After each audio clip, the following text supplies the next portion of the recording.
All right, so we're going to talk about week 3, day 5. This week is a fun week because we only have one class to teach, and that's on Thursday.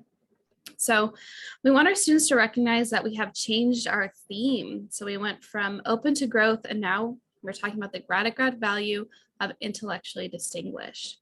So students will open up their planners to CY1 Day 5, and it should be next to that email etiquette document, the back page. And we want them to connect what this quote, teachers can open the door, but you must enter it yourself, the Chinese proverb, write down that connection to intellectually distinguished. And what might they think that means? We also want them afterwards to write a sample MLA header. And if they read their bell ringer, they're going to know that it's next to their Genius Scan instructions. They're also sitting with their 7 o'clock partner. So as you get into it, we want them to notice that we're praying the prayer for generosity. This is something that's new for us. This prayer is typically prayed on Fridays. And so we're gonna have the students say this and also remind them, you're gonna have to memorize this for your theology class. So it might be a good idea to memorize this prayer in advance, prayer of generosity, for generosity. And then go ahead, have the prayer or read the prayer, do St. Ignatius of Loyola, pray for us, and then move into the agenda. So again, we want to sort of remind them that you have been working on this bell ringer, that we're going over this new grad value of being intellectually distinguished. And so have the students reflect what were some of the things that they wrote down in their planners. You can also ask these follow-up questions like, what doors has your education opened for you? And how do you think CY1 is a door to Loyola? And get some responses. I think we can rely on the students to provide some great answers to this. But essentially, we want students to recognize that CY1 is sort of the proverbial playground where they can make mistakes and not necessarily get penalized. And if they don't know that, let's make sure that they understand that, especially since they're going to take a quiz. So we want to remind them that they're going to take a quiz right after we do a meditation. And I often tell my students, like, I like to do this meditation specifically because it reminds us of who we are, that we are not our quiz score, that yes, we take quizzes to assess where we are at. It's a benchmark, it's a tool. And that's something I like to remind students right before we take a quiz is that, at the end of the day, you fail, you fail. And because this is CY1, if you fail, it's not the end of the world, and you'll have opportunities to maybe retake it at a later time. So go ahead, watch the video. You can say that this actually comes from a mystic, St. Catherine of Genoa, and she really is this idea of like staying grounded in yourself beyond like what you do. Like I like to say that we're human beings, not human doings, and that's also another good reminder. So once you've watched that, then we're going to have the students go to their Canvas quiz.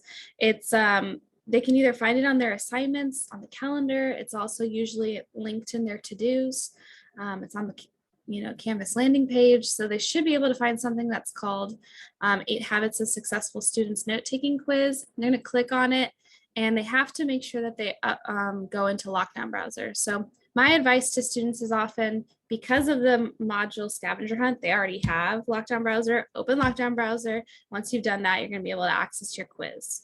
That quiz has a code, and that code's going to be Ignatius in all caps. Don't give them the quiz code until you know that all of the students are on the Canvas quiz. I always recommend that once you're finished, or once you're at this access code page, put your laptop lid 45 degrees so that I know we can move on to the quiz. The students are going to receive about 10 minutes to take this quiz. It should not take that long. It might take 5.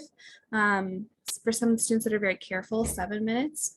And then we're going to review those test grades with them. I think it's always a good idea to review the questions. So you can go through the answers. I would go through it one by one. I wouldn't skip, and see what the percentages are telling you. And then also, I think it's very helpful to have somebody explain what they put for the 15-minute rule. And essentially, the answer is on the key, which is also in the drive. But we want students to be problem solvers. So the 15-minute rule is to spend 15 minutes with a problem, documenting what you've done to try to figure it out. And after 15 minutes, you can't figure it out, then you're going to go to a peer or a mentor and ask them for support in figuring it out and showing them the receipts of you doing the work. So that's essentially that. And then also maybe do like a thumbs up, thumbs down, or a 5-finger test of like, how prepared were you? 5 being most prepared, 1 being not prepared at all. Ready, set, heads up, 7 up, like put your hands down and push your number up. That might be a really helpful thing for you to monitor. Like some students aren't going to take this seriously because school hasn't started yet. And that's just part of what we have to manage with this time in their development.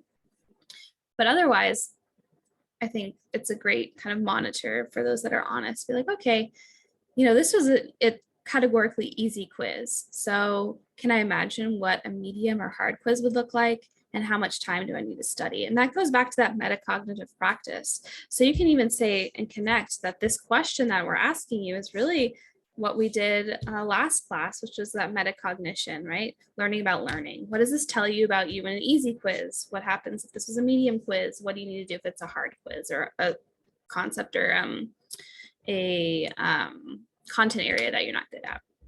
So as we reflect about this quiz experience, and some of you had mentioned that you did not prepare at all, we're actually going to get inside the mind of a master procrastinator. And I love this video. It's really fun. It's kind of cheeky. So students are going to make sure that they sit with their 7 o'clock partners, but they're going to take notes as individuals. And you don't have to micromanage the notes. Just say, you have note-taking paper. So in your planners, and I would advise you to just write some things down that you hear that are important, things that pop up multiple times, because you're eventually going to do something with this information. And I think you have to frame it that way. We're going to do something with this information. So students are going to be watching this video. It is about 17 minutes.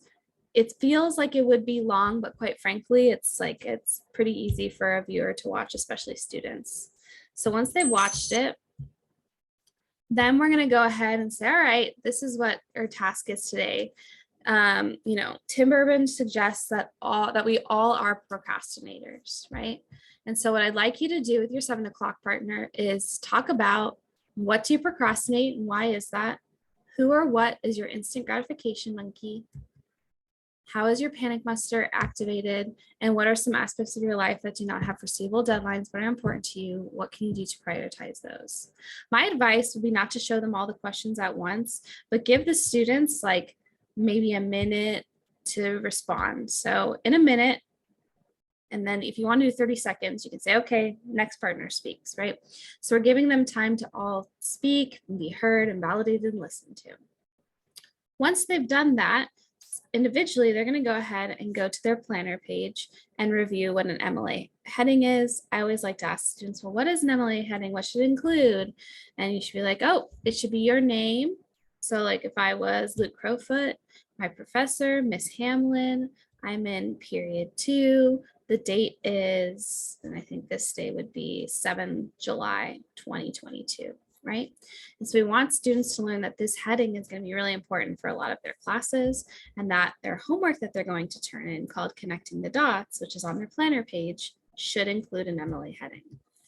Once they've done that, we want them to go ahead and, in their own words, on their planner page, write 3 to 5 sentences on how Tim Urban's Inside the Mind of a Master Procrastinator relates to what they did for homework. I'm going to sneeze.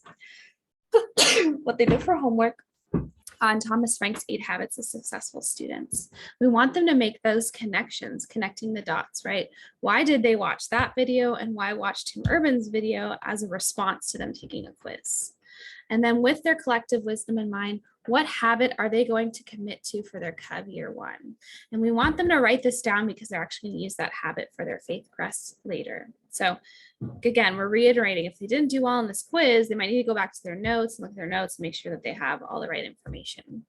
As soon as they've done that, they're going to genius scan their reflection of Canvas to an assignment called Day 5, Connecting the Dots. And that should take your class. Now notice that this is the only thing they're doing that day. So if you end up with extra time, go back to an activity you missed or throw in an icebreaker for fun. This is where you have a little bit more freedom and liberty to make choices. So this is all this is this week. It's really helping our students recognize that this is a rigorous institution. So the rest and summer session, it's supposed to be fun. However, can we think about it? Can we proactively do what Tim Urban's trying to tell us to do, which is create deadlines for ourselves, help us to understand what's important in life, both the things that are academic and not academic. So that's that. Take care.